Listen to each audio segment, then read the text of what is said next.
प्रत्येक मनावर खोलवर एक नवी आशा जन्म घेत असते. एक आशा भंग पावली की काही काळ निराशेचा घोर अंधकार पसरतो. नंतर पुन्हा नवीन आशा पल्लवित होते आणि हे चक्र निरंतर सुरूच राहते. लावण्याच्या जीवनात हा चढउतार सारखा राहायचा. तिच्या दृष्टिकोनात बदल करून देणारी व्यक्ती तिच्या आयुष्यात लवकरच पदार्पण करणार होती. त्या दिवशी कॅन्टीनमध्ये जरा जास्तच वर्दळ होती. प्रथम वर्षाचा प्रथम दिवस असल्यामुळे प्रथम वर्षाबरोबर नवीन चेहरे बघायला सिनियर्सने पण तिथे गर्दी केली होती. सौंदर्य तिच्या नवीन ग्रुपबरोबर एका टेबलवर बसली होती. त्या ग्रुपमधील योगेश, रागिनी, पायल ही सौंदर्याप्रमाणेच लोकल होते. तर मीनल आणि राहुल दुसऱ्या शहरातून शिक्षणासाठी आलेले होते आणि हॉस्टेलला राहायला होते. एका दिवसात त्यांच्यात चांगलीच मैत्री जमली होती. त्यांच्या गप्पांना आता ऊत आला होता. समोसा खात राहुल म्हणाला, "काय यार सौंदर्या, भारी डेअरिंग केले तू. सिनियरसोबत पंगा घेतला." "पंगा काय त्यात? त्यांचीच चुकी त्यांना दाखवली," सौंदर्या सहजतेने बोलली. "अरे यार तुझं ठीक आहे, तू लोकल आज घरी जाशील, पण आम्ही तर हॉस्टेलला असतो. आज आमची पुन्हा गाठ होईल त्यांच्याशी," मीनल घाबरत म्हणाली. "घाबरायचं काय, चांगला दम दे त्यांना," सौंदर्या म्हणाली. "नाही रे बाबा, आपल्याकडून नाही होणार." "ही सौंदर्या, तुझ्या त्या सिनियर्स मित्राला सांग ना, आमची रँकिंग नको घेऊ ते," मीनल म्हणाली. "मित्र? अगं मी नाही ओळखत त्याला, आजच तर बघितले त्याला," सौंदर्या म्हणाली.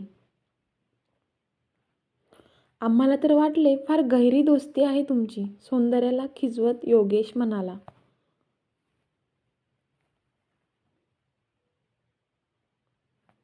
"हा हा हा, सर्व असले." तेवढ्यात सौंदर्याचा फोन वाजला. उत्साहाने फोन उचलून, "हॅलो, हां ओके. अरे पण तू ये ना कॅन्टीनला." "काय म्हणतोस? मी येऊ तिथे?" "बरं ठीक आहे, येते."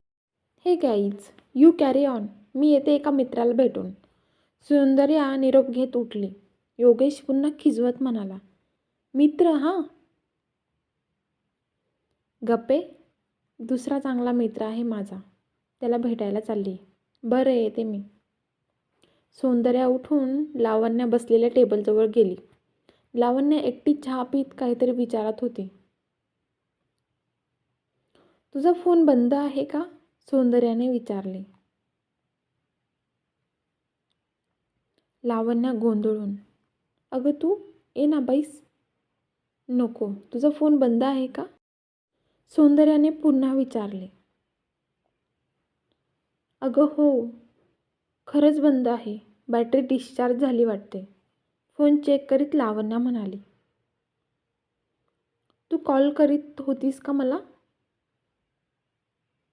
"नाही, मी नाही, रोहन," सौंदर्या म्हणाली. "रोहन का?" "तो आला आहे इथे." "इथे?" लावण्या उत्साहाने म्हणाले. "हो इथे, आणि त्यांनी आपल्याला बाहेर गेटवर बोलावले." रोहनने लहानपणी दोघींकडून वचन घेतले होते की जर तो त्यांचा मित्र म्हणून भेटायचा असेल तर त्या दोघींना एकमेकींशी असलेले मतभेद विसरून एकत्र यावे लागेल. आजपर्यंत त्या दोघी याचे पालन करीत होत्या. कॉलेजबाहेर झाडाखाली असलेल्या चहाच्या टपरीवर रोहन त्यांची वाट बघत होता. त्याला बघून दोघी आनंदी झाल्या. रोहनच्या पाठीवर थाप मारीत सौंदर्या म्हणाले, "काय रे इथे कसा? तू तर मुंबईला जाणार होतास."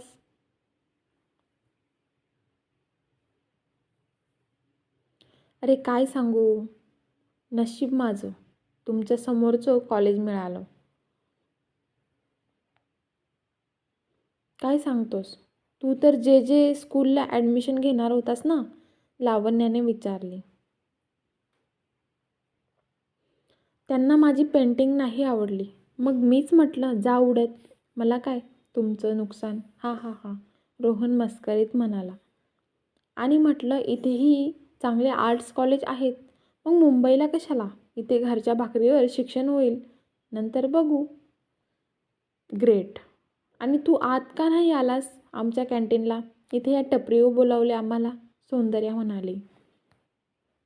अरे काय त्या बंद कॅन्टीनमध्ये, इथे बघ किती मोकळं वाटतंय या झाडाखाली. छान चहा, सिगारेटची मजा कुछ और है. आणि इथला चहा घेऊन बघ, कॅन्टीनचा चहा विसरून जाशील, रोहन म्हणाला.